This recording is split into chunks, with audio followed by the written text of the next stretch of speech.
Hi everyone, I'm John Thorpe and today we're going to do circular breathing or cyclical breathing. Right, I'll just demonstrate it first, so I'm doing the breathing on a very short, simple rhythm.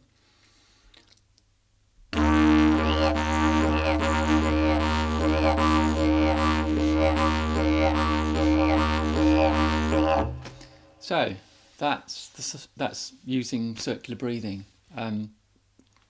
So how do we get that circular breathing? How do we keep that consistent drone going?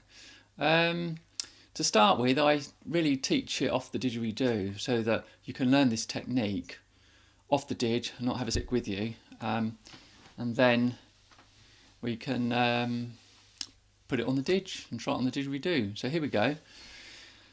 There's three stages to what I teach, and that is, the first stage is this. Get some air in your cheeks like a hamster, puff them up, and then squeeze the air out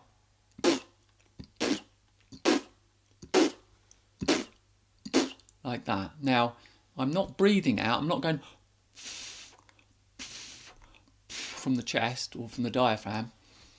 I'm using the back of my tongue to trap the air in my cheeks and my jaw and everything, you know, inside the cavity there. And then I'm moving my jaw up, or you can squeeze your cheeks in. That's how I first learned, by squeezing my cheeks in. But you can try either using your jaw up or squeezing your cheeks in, whatever easiest for you to start with. So that's the first stage. You can practice that a little bit. The second stage is you store air in your cheeks again. So your tongue's got to be trapping the air again at the back of your throat, like that. Ready to squeeze the air out. But as you squeeze the air out through your lips, you're going to take a sniff in. I'm just showing that to show you that I'm sniffing up. You can probably hear it. I'm exaggerating it all as well, so they can be heard easier. So that's stage two.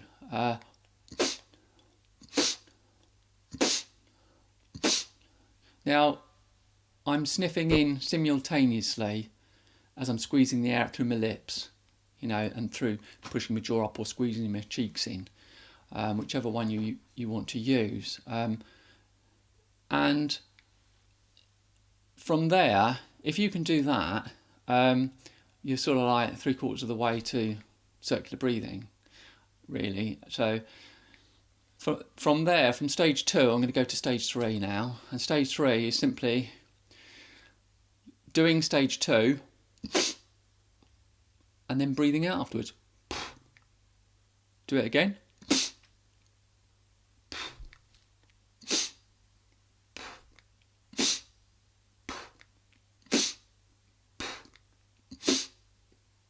Now, you'll notice there's a bit of a gap there,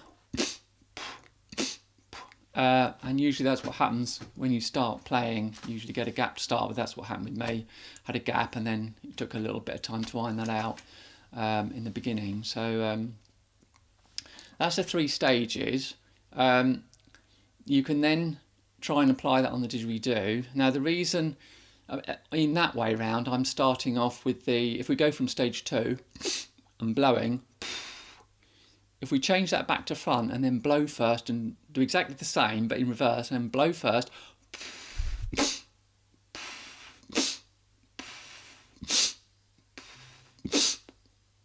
then it just makes it can make it easier. Just get the drone going first and then take the sniff afterwards, if that makes sense. So if we do that then on the didgeridoo, get a drone going. So you're doing the blowing out bit.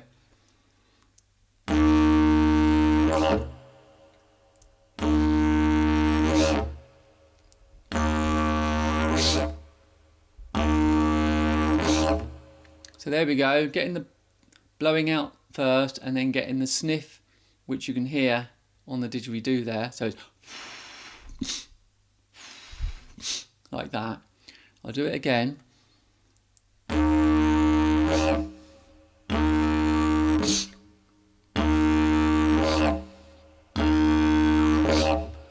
Right, that's the basics of it. Now, once you get rid of that gap, obviously in just practicing it really, the gap will just disappear in time. So I'll show you where the gap will disappear.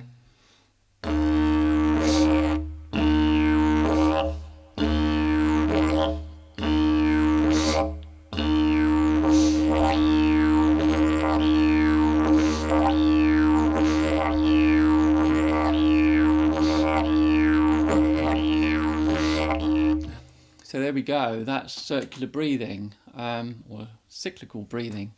That's the basics of it. Now, as I said, you can either use your jaw. I use my jaw and my tongue actually, jaw and tongue, a bit of a mix. Sometimes I might use the cheeks for something extra, but my main breathing is via the jaw and the tongue really. Do whatever easiest for you. Try and make it as simple as possible to get this circular breathing technique. And as I say, if you start off the didge, do that technique and then apply it. You can start on the didge if you want to straight away. I mean, it really, some people get it that way easier. It really depends on you really. We're all a bit different. So, but anyway, that's the main crux of it, I would say. Now, when I'm breathing, people often ask about, breathing. Do you breathe on every, if you're doing a rhythm, every one? Like if I'm going why do I breathe like that? Well, if I'm doing like the previous rhythm I taught, the Papa-wah Diddle-wah rhythm, I will breathe when it just feels right to breathe. I don't breathe necessarily on every one. I might do this.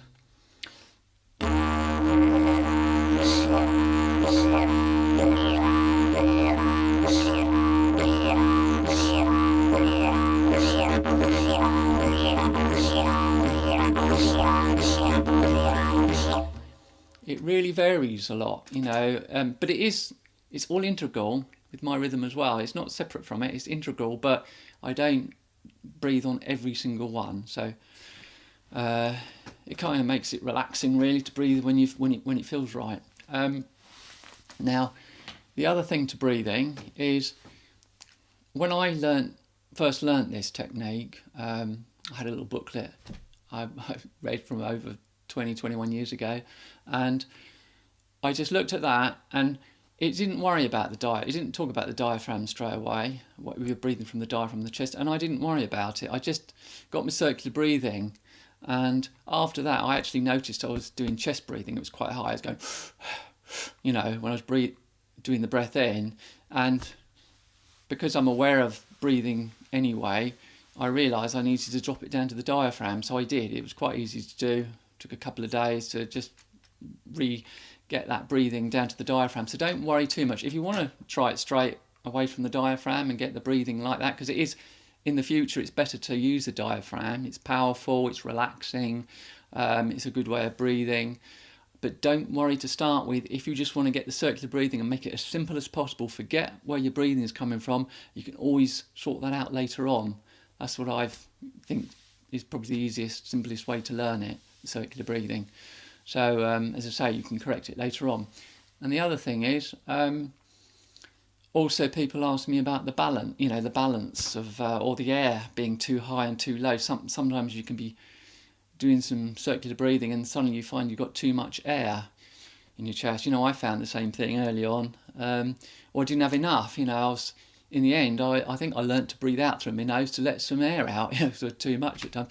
But then after that, I sort of moved on from that.